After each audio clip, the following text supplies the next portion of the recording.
Hey everybody, just wanted to share some news with you. Terry and I have been living here in Greenville, South Carolina for the last a little over 4 months, and we have really enjoyed it. We've really loved living here. However, Terry got a job offer he couldn't refuse, and it's in Midland, Texas. So we are actually moving back to Texas this coming Monday, so in about 2 days. So that's happening, even though I've really enjoyed the East Coast. The East Coast, I will come back to you at some point in my life. I wanted to show you the house though before we leave because I'm pretty much obsessed with this house. It was built in 1940 by the dad of our landlord, and if we ever get to build a house someday, I'm hoping to build one pretty much copy this one is the plan. Anyway, so I wanted to show it to you. Hope you like it. Okay, so this is the house. This is Terry and his giant truck that he and his dad are going to drive across country while I go visit my parents for a couple days. Okay, so while he's doing all the work, I'm going to take you through the house because we have to take our internet equipment back before 6 today. Oh, okay, so here's the front, and here... There's so many boxes in the house. I know. And here is the 1 acre that we're on. There's a basketball hoop over there. I don't know if you caught that. And then the 1 acre is part of 50 acres. But we're still really close to downtown. Like we're a 7-mile bike ride from downtown. So it's pretty neat. Okay, so when we go up the stairs, this is probably one of my favorite parts is there's actually like a little, there's a second door. So, because this is like the little coat entryway. Babe, will you go turn all the lights on in the house? Thanks. So, there's a little coat closet here, which I love because, I don't know, it makes me feel like I'm in the 1940s. People don't have coat closets. Maybe they do. I don't know. Anyways, this is just the nicest house I've ever lived in. Let me just say that. And then when you walk in, okay, here's the living room, which there's a lot of boxes, so it's hard to tell. This is the screened porch, which I decorated with I like what you did. my lights. I like Ta-da! what you did. I don't know how to turn it around. It's so good. So, anyways, I love the screened porch. There's no bugs out here. I'm obsessed with the screened porch. And we have this little swing that's kind of dysfunctional considering the room, but it's okay. I can spend all day out here, and I have. So spent probably too much time. Then we come in here, and one thing I really like is see how the wood trim, it's like wood colored instead of white, but also it's really thick. I really, really love that too. Okay, so here's the guest room.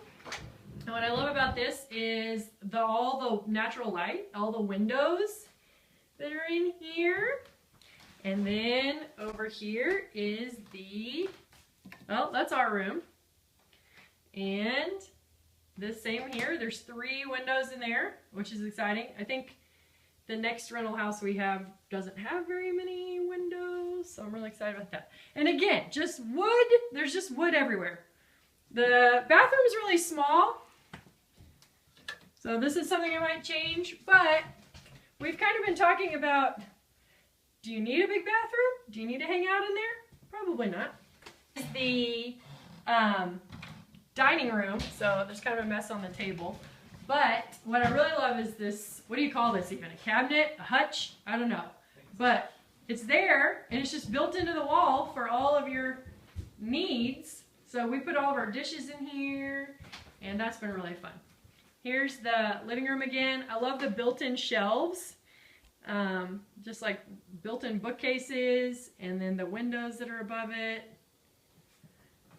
And the fireplace and the wood. Okay, so here's the kitchen. The kitchen is really small, but as we've lived here, we felt like, okay, so what? It's no big deal. We've just gotten used to it, and I think you just get used to whatever surroundings you have. So if they're small, you just get used to it.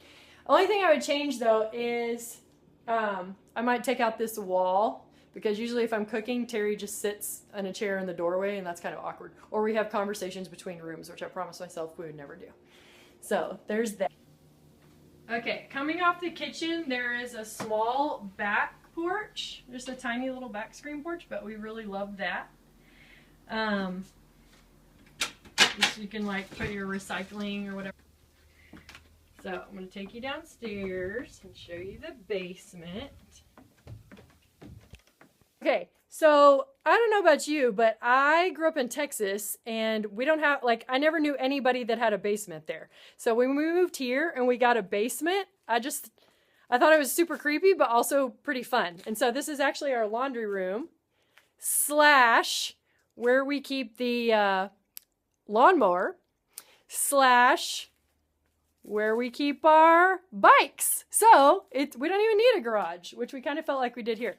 Also, there's a giant deep freeze, which Terry keeps his snake food in, like frozen rats. If anybody would like to sign a petition against the deep freeze that we could get rid of it, I would be all on board with that. Generally, when I tell people that I live with 100 snakes or 80 snakes or whatever, I think that they, especially people that are afraid of snakes, I think they have this idea in their head that it's like Indiana Jones and there's some kind of like viper pit in our house, but that's not how it is. Think it's more like a zoo, okay?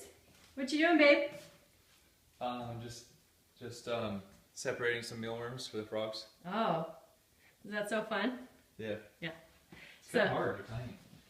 So these are his frogs. Here. Oh, let me show you around. Oh yeah, show us around, babe. Here we've got. But babe, we don't need all the. Okay. This is a brown snake. This is a black and yellow snake. And then over here. So what's cool is that all 4 of these snakes hatched in our house, but several years ago. This is a milk snake. This is one of the first milk snakes that I hatched. All 3 of these little rhino guys, you can see them. They hatched last year, so those are a year old. Super cool. Good job, babe. Come, and we're walking. I love the upstairs because it's mine. You know, I just like that I can fill the space.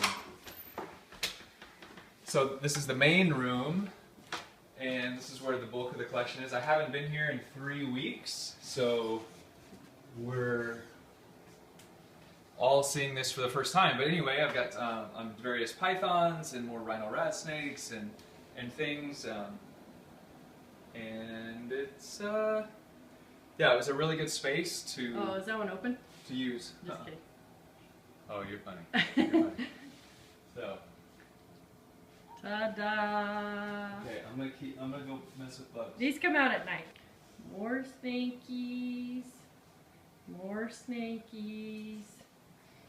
These are the little baby snakies. That's a squatty potty. That'll change your life. Really excited about it. We've got a plan. So the big part about coming here is that we didn't have a plan. Everything was up in the air, so the possibilities were endless. And that was really exciting, but what's exciting about our move is that things are finite, like jobs and living situation and things like that. And so, yeah, so we're hoping to be there for several years, and I've never said that about anywhere in the last 20 years, that I would like to stay there for several years. So, yeah, so it's something to build on and something to work on, and I'm really excited about it. Do you like your job? I do, yeah, it's the best job I've ever had. Outside of crocodile farming, it's the best job I've ever had. But there aren't any crocodile farms in the United States, so. All right, so that's our house, and this is our journey, and this was kind of fun to make this little video.